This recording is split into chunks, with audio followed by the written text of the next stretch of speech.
O dog do Reddit. Olá, amigos. Espero que estejam todos bem. Pensem em uma mulher com síndrome de protagonista. Bem, já lhes adianto que essa é a OP desse relato. Sempre fofocando, exigindo demais do marido, sendo ingrata e, por fim, lhe deixando com nojo ao saber com quem ela o traiu. Agora, a OP reflete sobre tudo o que ela fez e como as coisas se desenrolaram. Bora lá! Meu marido se recusou até mesmo a me tocar depois de saber com quem eu dormi. Minhas amigas me apoiaram, mas agora eu sinto que eu perdi mais do que imaginava. Os papéis da separação não chegaram pelo correio. Eles chegaram em uma pasta azul, entregue a mim no trabalho, enquanto minha equipe observava disfarçadamente. Ele já tinha mudado as senhas, movido o dinheiro e definido um cronograma para as crianças. Perguntei se poderíamos conversar. Ele disse que o tribunal me ouviria. Meu nome é Celine. Tenho 32 anos e nunca imaginei que meu próprio casamento pudesse acabar dessa forma. Quando as pessoas nos veem de fora, acham que somos normais. Uma família feliz vivendo em uma casa tranquila, com 2 filhos, Noah e Mila, e empregos estáveis. Meu marido, Adrian, tem 34 anos, é calmo, confiável e o tipo de homem que trabalha duro, mas raramente exige algo de mim. Eu trabalho como recepcionista em um consultório médico, onde os dias são longos e entediantes, e às vezes me sinto invisível para todos. Foi aí que comecei a dizer a mim mesma que eu merecia mais atenção, mais emoção e talvez até mais amor do que eu achava que ele me dava. Convenci-me de que a natureza silenciosa dele significava frieza, de que o conforto dele com a rotina queria dizer que ele já não me valorizava. E fui repetindo esses pensamentos até que passaram a soar como verdade. Minhas amigas também alimentaram essa ideia, dizendo que eu era jovem demais para me acomodar a noites monótonas e conversas vazias. Então comecei a me ver como uma mulher presa a uma vida comum. Disse a mim mesma que minhas escolhas não eram traição. Eram autocuidado. Afinal, como poderia ser errado buscar felicidade quando eu me sentia ignorada? Minha irmã até me alertou que eu estava sendo imprudente, mas eu a dispensei e disse que Adrian nunca me deixaria, porque ele amava demais a estabilidade. Falei com tanta confiança que até eu mesma comecei a acreditar, mesmo sabendo, no fundo, que já estava escondendo coisas dele. O caso começou pequeno, apenas alguns encontros que eu justificava como inofensivos, e cada vez que cruzava um limite, lembrava a mim mesma que ainda estava no controle. Achei que era esperta. Achei que era intocável. E pensei que ninguém poderia abalar o pequeno mundo que eu havia construído em torno das minhas mentiras. Tudo começou na casa que compramos juntos 3 anos antes. Um lugar simples, de 2 andares, com paredes bege e um quintal que sempre precisava de reparos, mas ainda assim parecia melhor do que o da maioria dos vizinhos. Eu costumava me gabar de como Adrian cuidava dos concertos sozinho depois de longos dias de trabalho, dizendo que ele era o tipo de marido que mantinha tudo funcionando. Com o tempo, cansei de repetir essa mesma frase, porque me fazia soar como uma dona de casa elogiando uma rotina velha, em vez de uma mulher com brilho próprio. Adrian chegava em casa, perguntava sobre meu dia e se sentava com um rosto calmo que não devolvia nada. Eu dizia a mim mesma que ele estava apenas meio presente e comecei a pintá-lo, na minha cabeça, como o vilão do meu próprio tédio. Quando os amigos perguntavam como as coisas estavam entre nós, eu respondia com um dar de ombros e dizia que ele era o mesmo de sempre. Confiável, mas entediante. Eles riam e diziam que eu precisava de um pouco de drama ou paixão, e eu concordava, porque a aprovação deles me fazia sentir animada. Minha mãe sempre disse que eu deveria ser grata por um homem fiel, mas distorci as palavras dela na minha mente e decidi que lealdade sem paixão era uma armadilha. Foi assim que comecei a construir o caso contra ele, não com fatos, mas com sentimentos. E carreguei esses sentimentos para todas as reuniões de família, até que até minha irmã Cyril começou a se deixar levar pelas minhas reclamações. Quando Adrian perguntou por que eu parecia distante nos jantares, eu disse que ele se preocupava demais. Depois fui falar com Cyril e disse que ele estava me sufocando com perguntas. Cada nova versão fazia ele parecer pior, enquanto eu surgia como a esposa incompreendida que só queria um pouco de espaço para respirar. Houve um evento familiar na casa dos pais dele, Patrícia e Geraldi, em que foi um churrasco de aniversário da Patrícia. Fiz uma piada dizendo que Adrian era como um fantasma nas festas, sempre presente, mas nunca realmente vivo.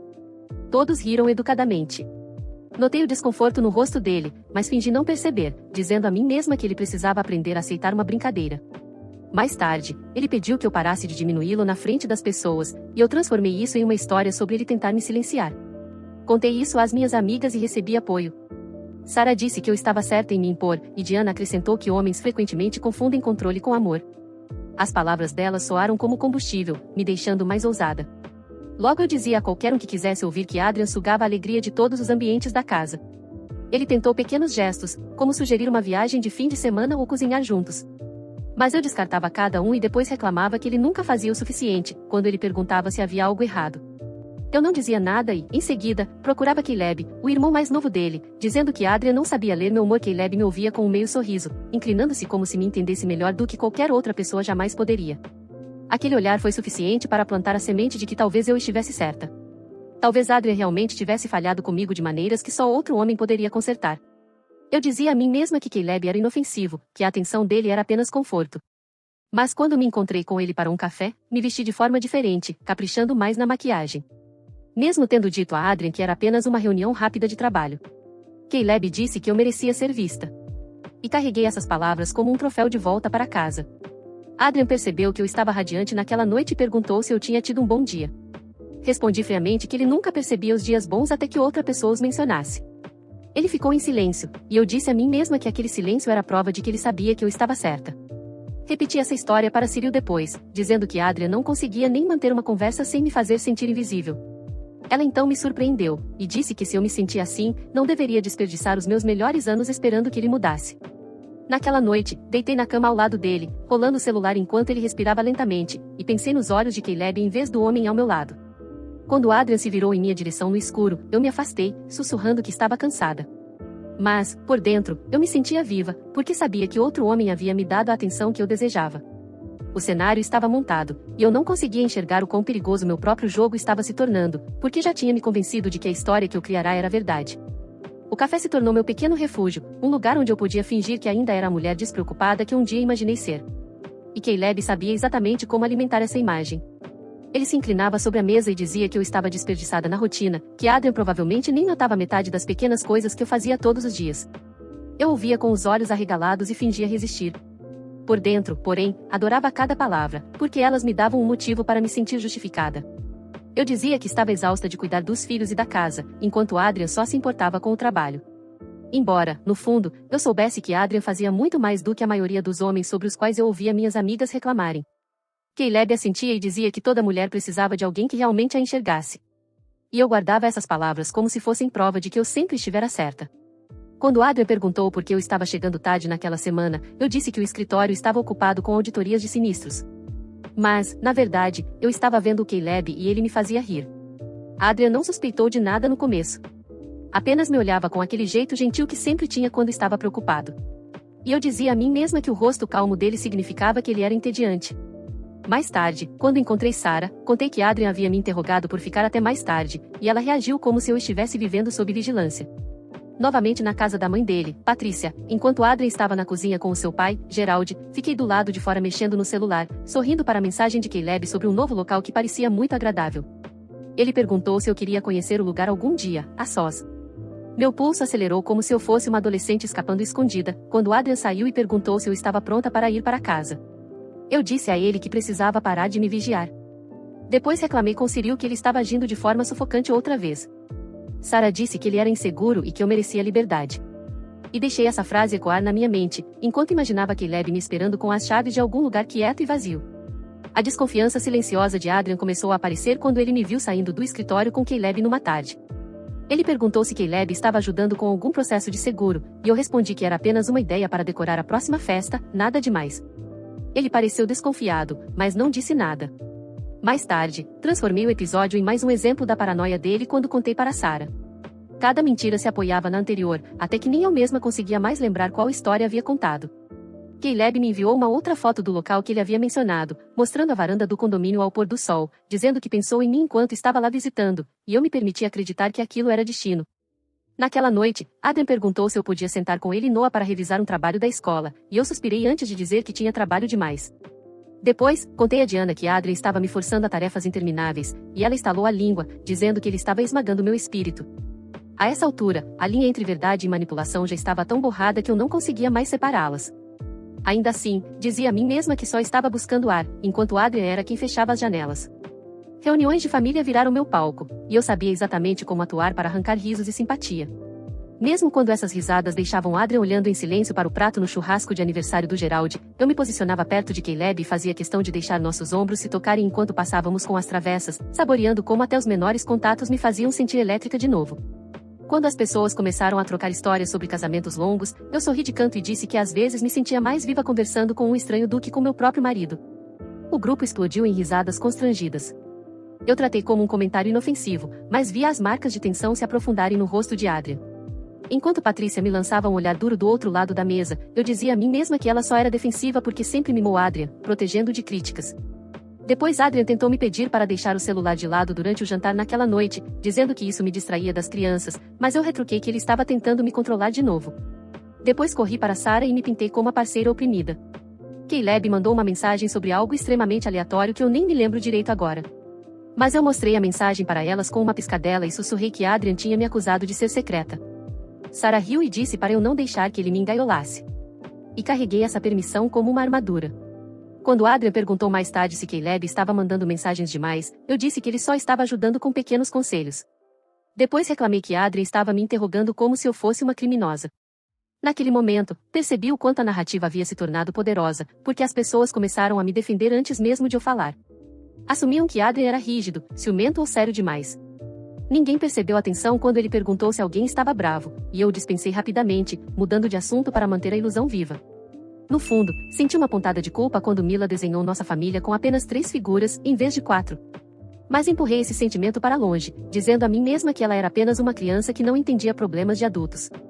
Naquela noite, na garagem, Adrian me confrontou em voz baixa, perguntando se eu sentia algo por outra pessoa, e eu disse que ele estava imaginando coisas. Ele insistiu que via a forma como Caleb me olhava, e eu rebati dizendo que ele tinha ciúmes do próprio irmão, porque não suportava comparações. Distorci as palavras dele até fazê-lo soar irracional, afirmando que ele queria me manter presa em silêncio, e saí andando, satisfeita.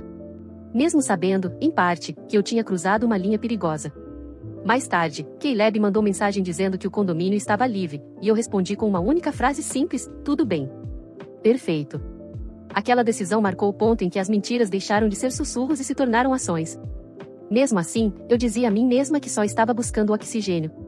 Sarah me parabenizou na manhã seguinte por não deixar Adrian vencer a discussão, e Diana repetiu que amor sem paixão não é amor nenhum.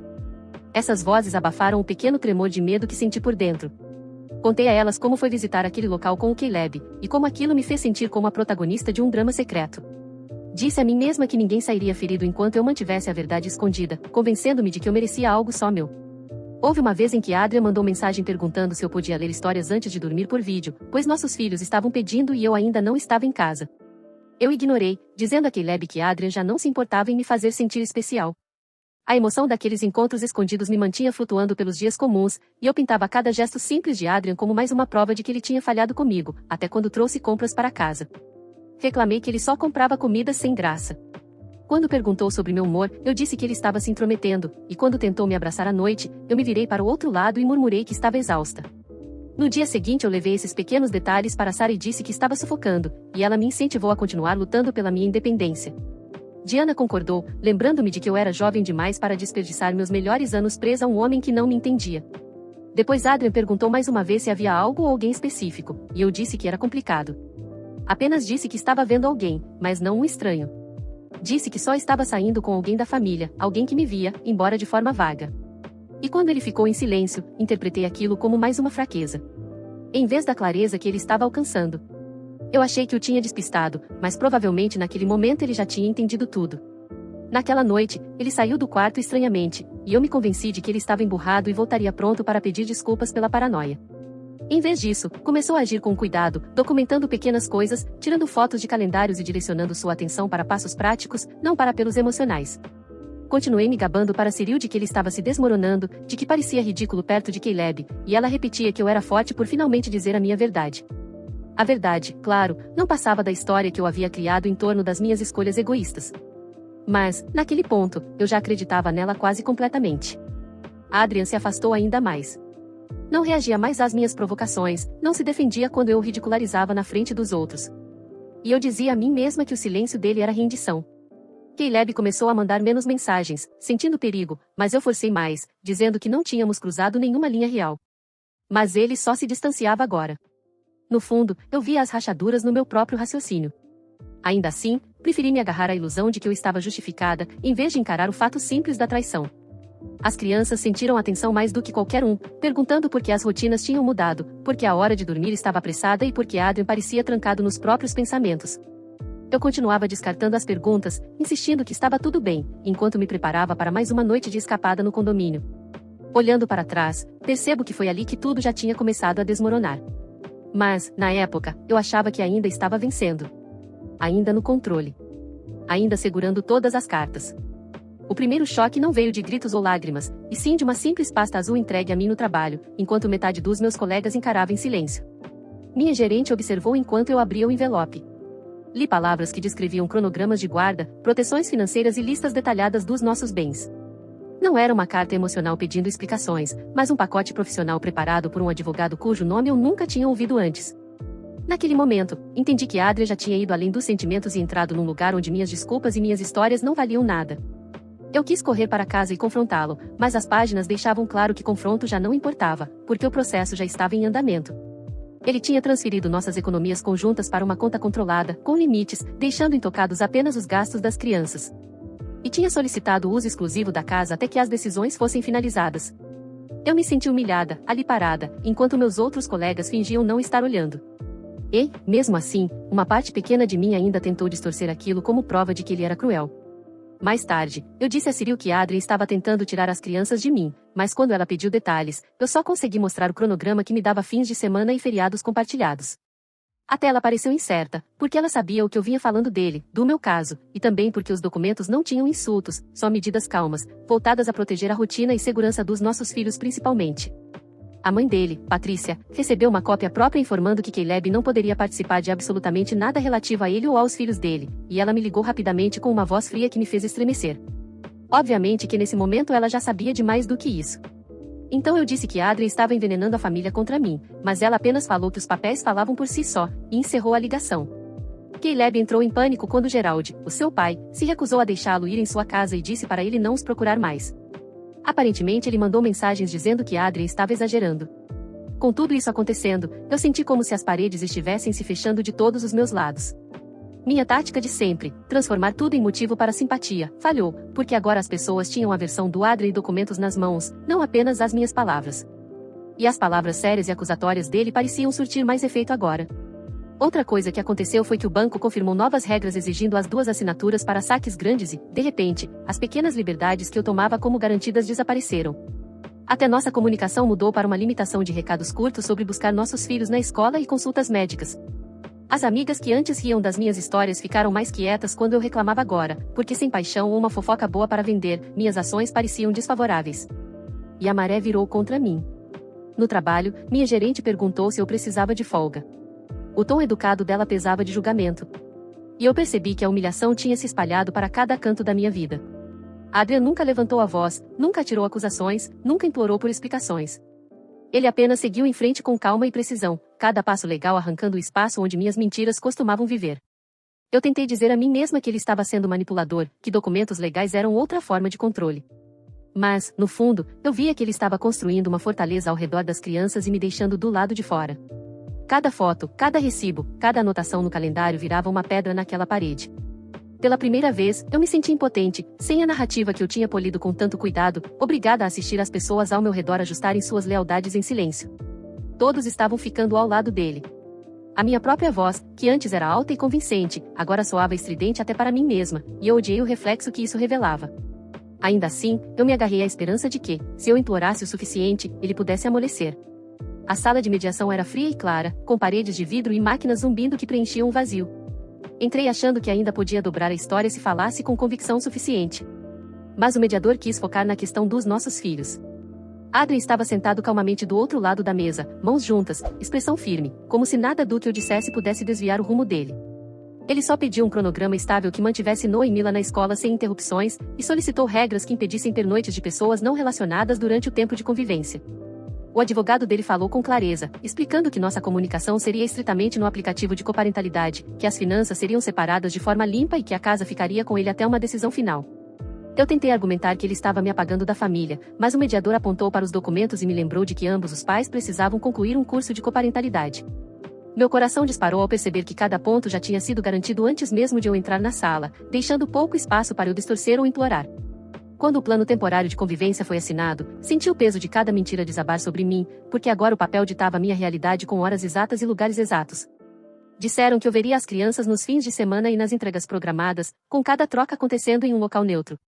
A casa que antes parecia tão minha quanto dele agora estava legalmente atribuída a ele, e sobrou para mim a tarefa de encontrar um apartamento por perto. Nossa conta conjunta ficou reduzida às despesas das crianças. Todo o resto separado, com extratos mensais exigidos para nós dois. Até a própria família pareceu reescrita, porque Caleb foi isolado pelos seus pais e irmão, e também já não me procurava mais. Patrícia abraçou os seus netos, e depois me olhou com olhos que já não tinham calor, só desprezo. Geralde abraçou o filho e pareceu murmurar um pedido de desculpas por não ter visto os sinais antes. Minhas amigas agora estavam divididas. Enquanto Sarah tentava insistir que o tribunal estava sendo tendencioso contra mim, Diana permanecia firme dizendo que eu merecia isso. Quanto aos meus filhos, Noah perguntou quem dormiria onde em certas noites, e Mila perguntou se não ficaríamos juntos nunca mais. Senti uma pontada no peito ao perceber que até meus filhos foram afetados por tudo e teriam de seguir um cronograma para tudo em suas vidas. Do lado de fora, no corredor do fórum, tentei uma última vez alcançar Adrian, dizendo que nós podíamos consertar isso se ele lembrasse dos anos que construímos juntos. Ele balançou a cabeça devagar e disse que soube com quem eu dormi, e que nunca mais poderia me amar. As palavras doeram mais do que qualquer coisa, porque eram finais. Ditas com uma certeza calma que não deixava espaço para barganha. Eu estendi a mão para o braço dele, mas ele recuou. O caminho até em casa foi silencioso, exceto pela minha própria mente, repetindo a cadeia de escolhas que me trouxe até ali, cada pequena manipulação agora parecendo absurda diante do peso das consequências inevitáveis. Quando chegamos em casa, ele me entregou uma única chave presa a uma etiqueta com os horários das trocas dos nossos filhos. A voz dele firme ao me lembrar que agora já não éramos mais uma família. Então eu peguei as minhas coisas e a porta se fechou no horário exato combinado, e eu fiquei do lado de fora, entendendo que a história que eu tinha construído tinha acabado, substituída por um cronograma e por um silêncio que eu não saberia dizer se eu aguentaria por muito tempo. Comentários sobre o relato. A OP foi vítima apenas de si mesma e de suas amigas. Isso porque ela passou o tempo demais fofocando com todos, se convencendo de que estava buscando liberdade, quando na verdade só estava fugindo de responsabilidades. Transformou o tédio em desculpa, atenção alheia em justificativa e traição em discurso bonito, tudo com o apoio das amigas. Em vez de conversar, escolheu encenar, em vez de assumir escolhas, preferiu pintar o marido como vilão, mesmo se envolvendo com o irmão dele, que era outro lixo de pessoa e que foi corretamente excluído pelos pais. E quando tudo desmoronou na vida deles, não foi surpresa nenhuma, foi só o preço de brincar e achar que nunca iria acontecer nada. No fim, a OP não perdeu o que tinha porque alguém tirou dela, ela perdeu porque foi burra e fez questão de estragar tudo com as próprias mãos. E aí, meus amigos, beleza? O que vocês acharam desse relato? Me digam nos comentários. E se possível, deixem o like, hypem o vídeo e se inscrevam no canal. Valeu demais! Abraços! Espero que tenham curtido o vídeo de hoje. Um agradecimento especial aos membros do canal pelo suporte. Todos vocês ajudam demais. Considere você também se tornar um membro e se juntar à matilha.